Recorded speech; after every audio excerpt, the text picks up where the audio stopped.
বন্ধুরা নমস্কার। দেখো, আমি আজকে জনকল্যাণ শিবিরে এসেছি। আমাদের মগরা বাঘাটি যে এলাকাটা, টোটাল যে পুরোপুরি যে এলাকাটা হিউজ এলাকা, যেহেতু আগে কিন্তু ছোটো ছোটো পুরো প্লট আকারে দুয়ারে সরকার হতো। জনকল্যাণ শিবিরটা কিন্তু সেভাবে হচ্ছে না। পুরোপুরি প্রত্যেকটা যোজনা, যেহেতু 55টা যোজনা আছে, পুরোপুরি একই জোনের মধ্যে ফেলে দিয়েছে এবং পরস্পর কাউন্টার ওয়াইজ। এখানে রেজিস্ট্রেশন নাম্বারটা দেখো পড়ে নিয়ে পুরোপুরিভাবে তাদেরকে ওইখানে পুরো কাউন্টারের জন্য পুরো ফেলে দিচ্ছে। সেই মতো জিনিসটা কিন্তু এরা করছে এবং এতে একটা প্রসেস হয়েছে কি, এলাকাটা বিশাল বড়, প্রচুর লোকজন এখানে দাঁড়াতেও পাচ্ছে, নাহলে রাস্তার উপর ভিড় হয়ে যেত। প্রত্যেকটা আলাদা ওয়াইজ লাইন ওয়াইজ কিন্তু এগুলো শো করছে এবং দেখাচ্ছে।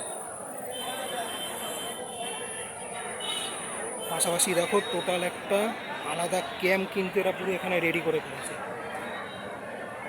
যার ফলে কিন্তু পরিষেবাটা এরা দিতে পারছে। কিন্তু মূল কথা হচ্ছে, বেশিরভাগ ক্ষেত্রেই কটা পরিষেবা অরিজিনালি পাওয়া যাচ্ছে, কারণ সবটাই রেজিস্ট্রেশনের উপর নির্ভর করছে।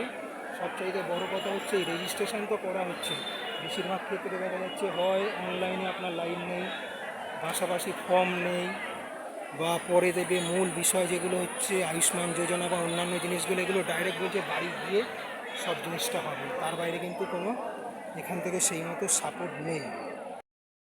দেখো, লাইক করো, শেয়ার করো, সাবস্ক্রাইব করো, চ্যানেল মতামত জানাও।